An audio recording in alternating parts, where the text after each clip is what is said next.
Okay, as you can see, I've taken the thing and I've put it into a plastic tray.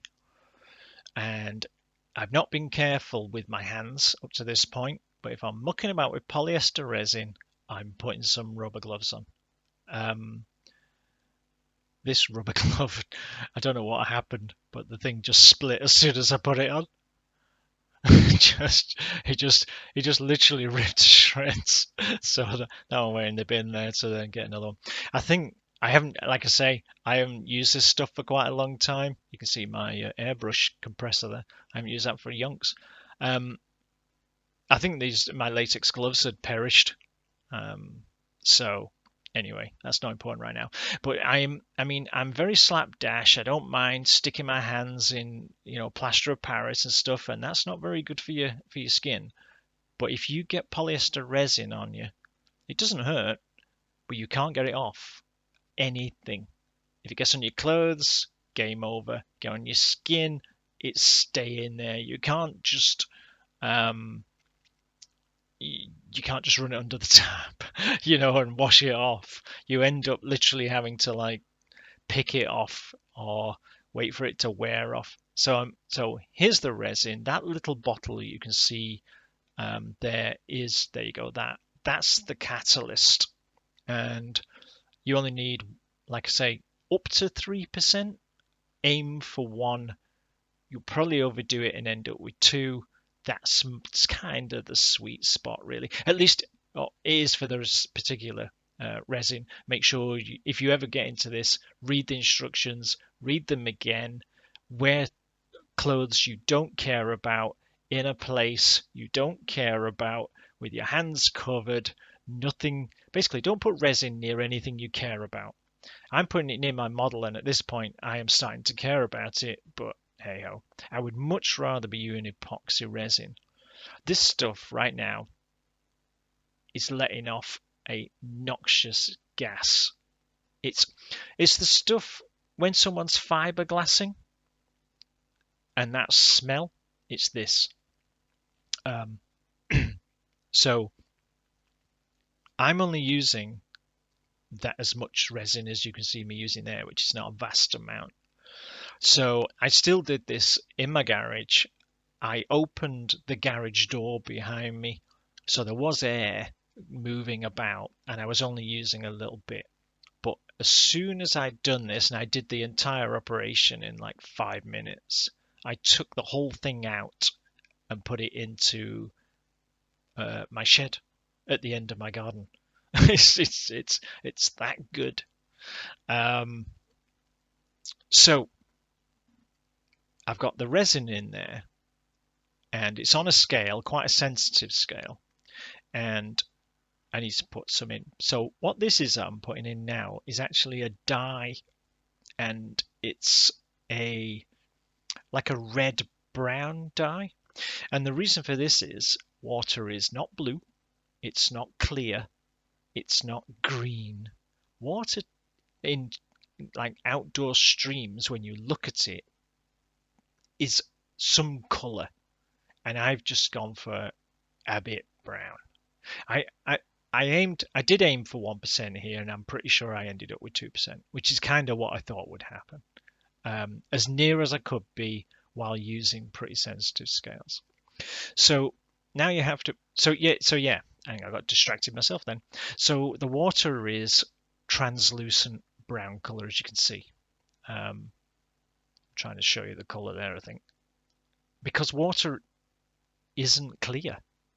Um, in real life, and it's certainly not blue. You see people putting, there we go, bit of blue, there we go, blue water. Really? You ever seen any blue water? You're in the Caribbean, perhaps, but not in your local stream. Um, so this is what I was saying earlier about what does stuff really look like. And I've not put much dye in. I've just enough to give it some colour because I still want to be able to see through it, of course. Um, so you have to mix this and keep mixing it and mix it a bit more and till you're bored, which for me is like 1 minute. Um, but basically, you have to make sure, I have no idea what I'm saying there. you have to make sure you've mixed it to death. Oh yeah, so there's me tree, and when this resin goes in, I mustn't pour it on the tree.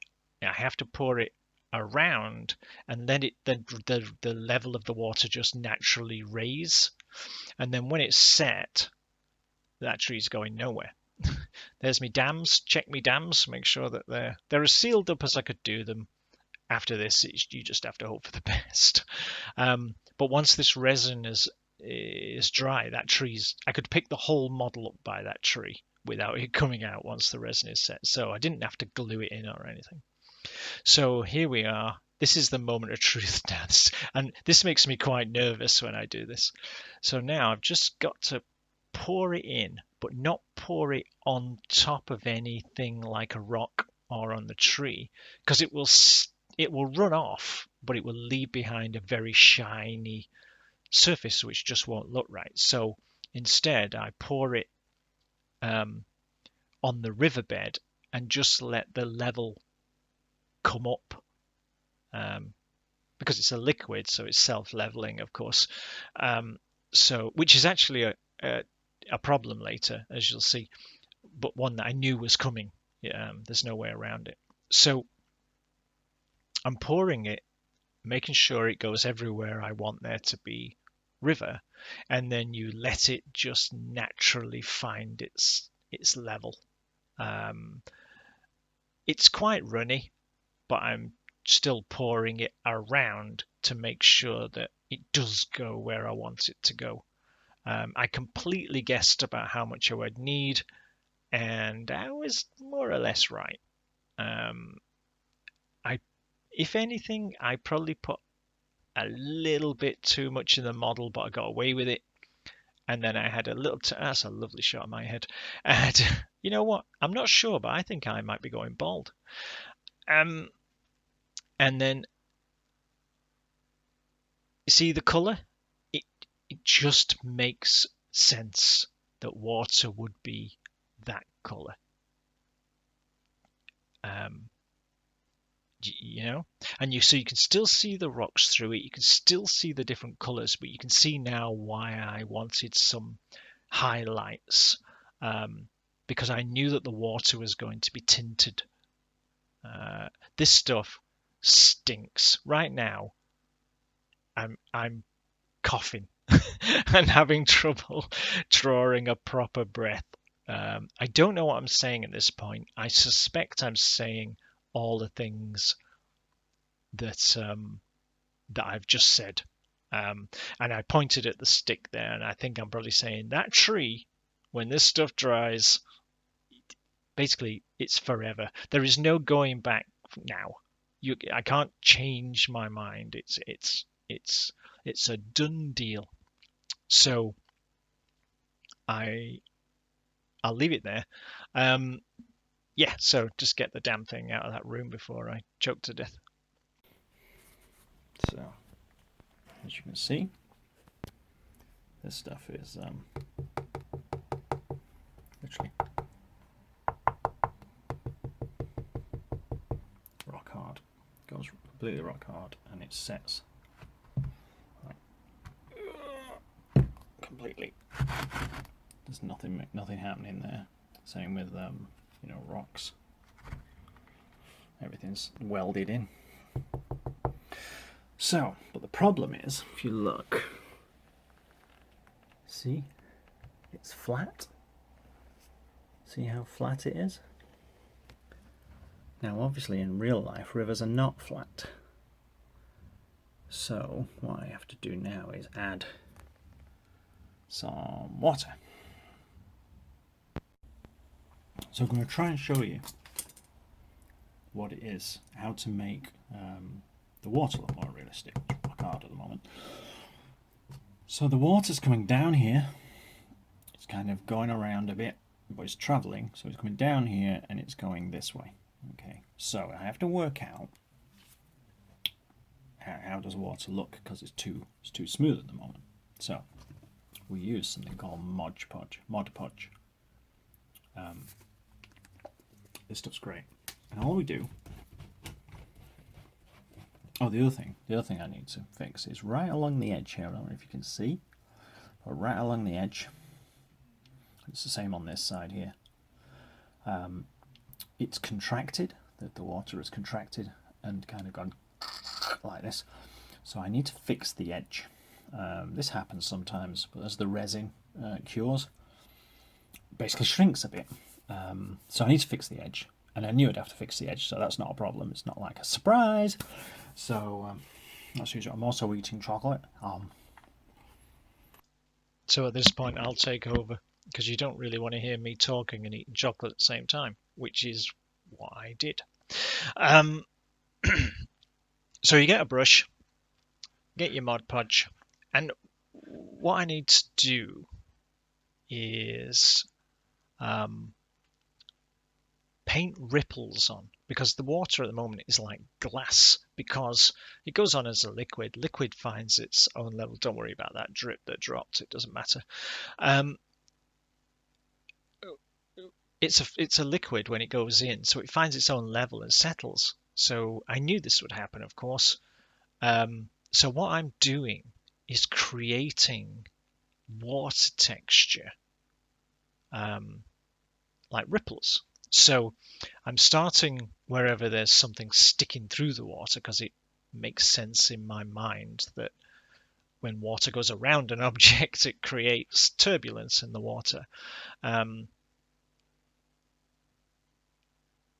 that's basically what I'm doing. And the reason I'm using Mod Podge is that Mod Podge is thick enough that it stays. There we go. Get that bit of glue off. Doesn't really matter. It dries clear, this stuff, but it's thick enough that it stays standing proud, so it doesn't spread out. Gravity with the amounts I'm using here doesn't really affect it. Its surface tension or its viscosity is too high, so it makes nice lumps on the water that are nice and smooth and are completely transparent.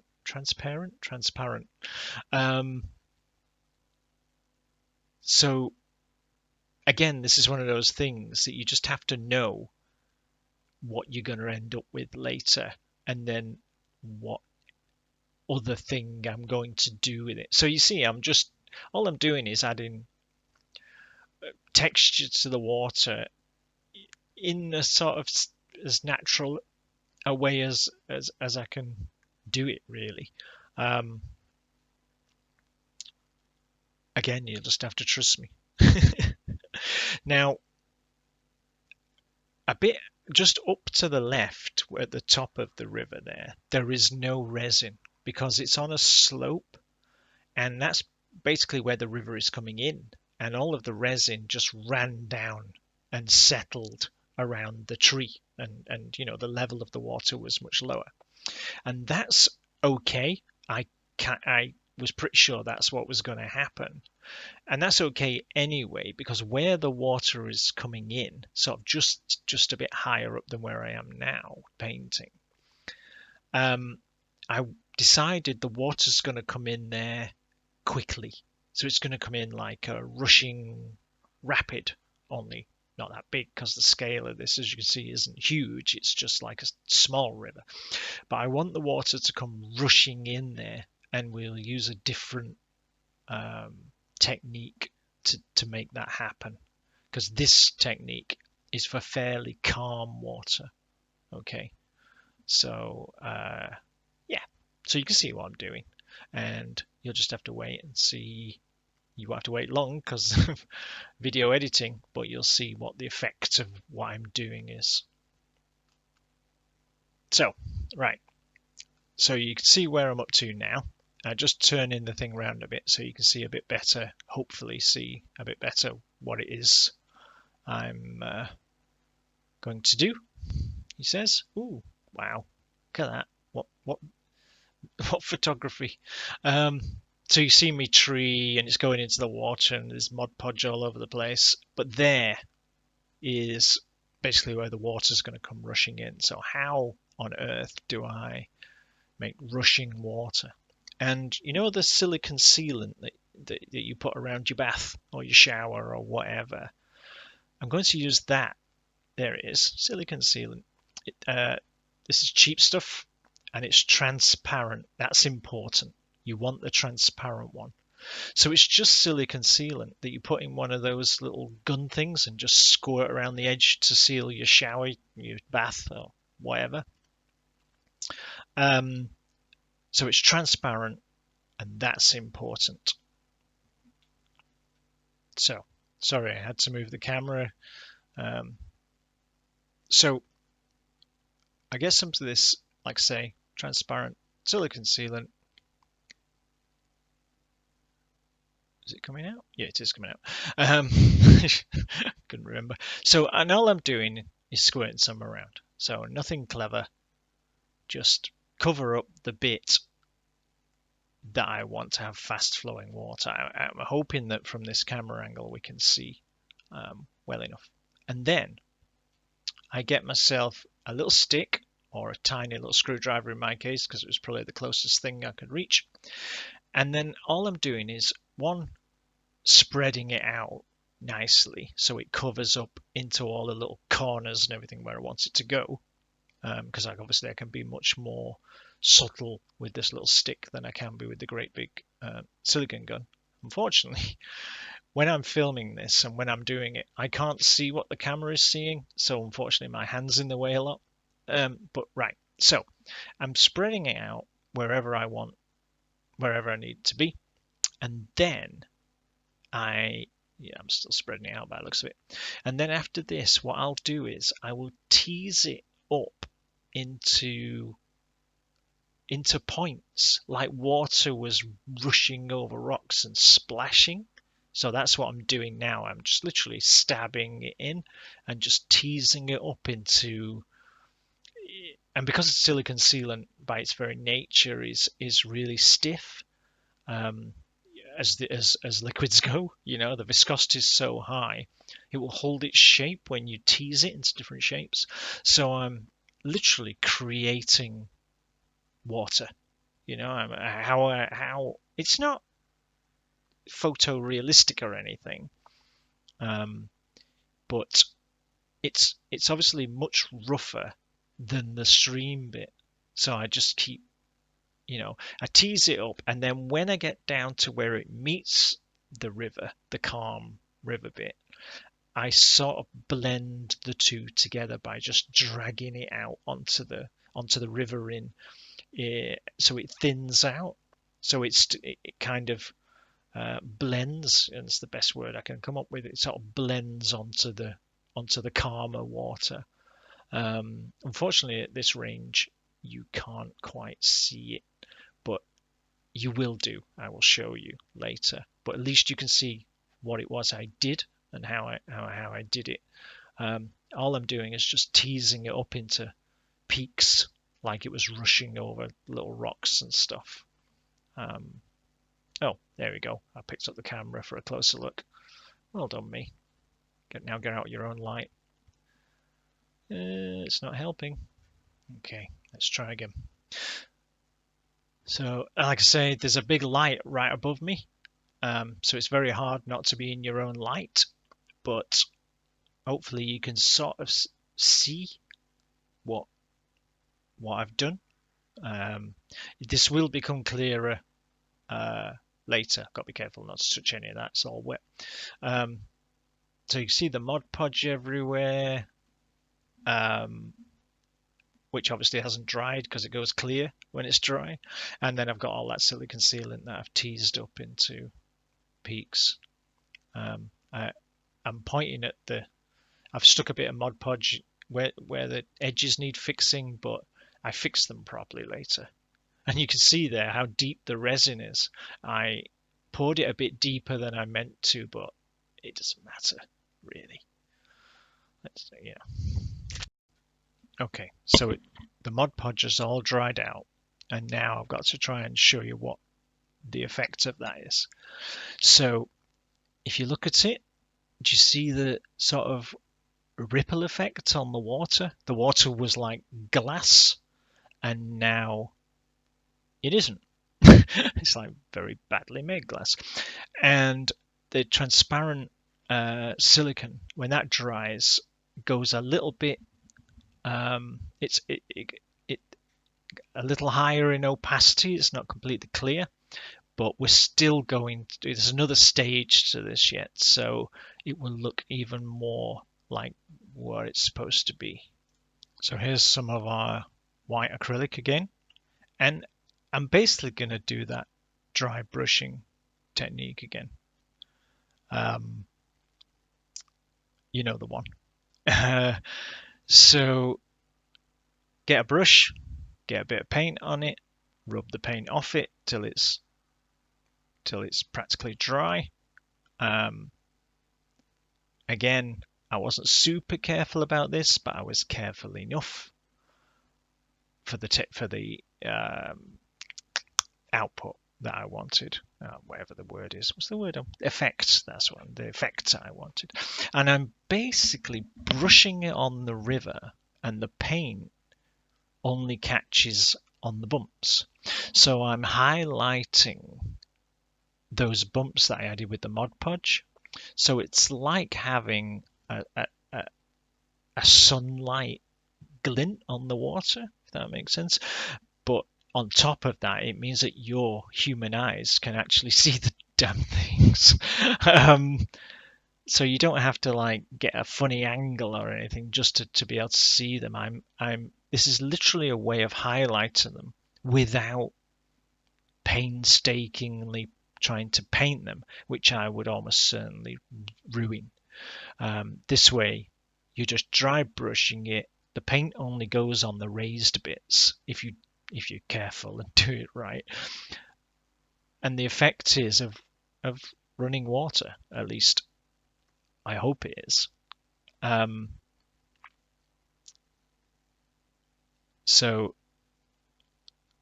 yeah, we'll watch this. And then after I've done the calm part of the water, if you like, where I'm being subtle, that's probably a good word. I'm being subtle with it. I then go and do the rapids. And on the rapids, I was much less subtle because obviously fast flowing water is white by and large because of all the air in it, I think. But anyway, I think that looked like me getting a bit fed up that I wasn't getting the effect I wanted fast enough. I kind of went and just went a bit mad with it. So you'll see from a different angle later. You'll see it works well enough for my purposes. And bear in mind, I have no purpose for this whatsoever. So do the rapids. So on the rapids bit, and it is only a tiny bit. There we go, right in my own light. There we go, trying to move out the way so I can see. What I'm saying here is almost certainly be a bit heavier with the dry brushing. We'll go damp brushing for this one. So I'm still not painting it. I'm still doing the dry brushing technique. I'm just going to be a bit heavier so it gets more highlights, and it's, you know, like I say, none of this is rocket science, and almost none of it requires subtlety or skill. It's just a lot of it you can get away with literally just throwing stuff together. It's just knowing what to throw where. So there you see it's going on much stronger, and it just gives you much more of an effect. And the texture of this, it's hard to see on the video, but the texture of that is quite rough. So, and there I'm kind of just trying to blend it into where the calmer water is, because obviously it comes down and creates a bit of a turbulent water, and then calms down. So, and I had to have rushing water there because the inlet was much smaller than the stream itself or the river. So you need a high volume of water to be driving that much river. So therefore, this is just from realism point of view.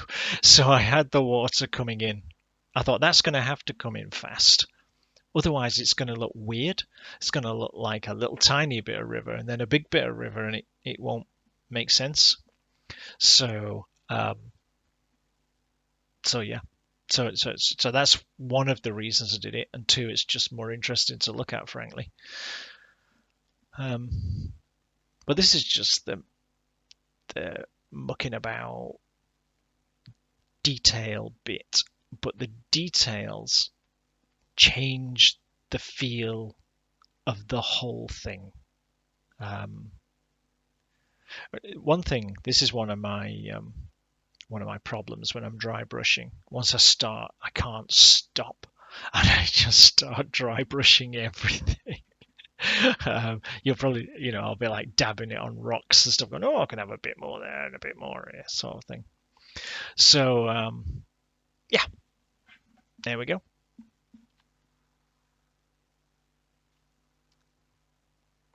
Trying to show it there, but it's pretty difficult. Like I say, I will take some proper pictures at the end, and I'll tack them onto the end. Um,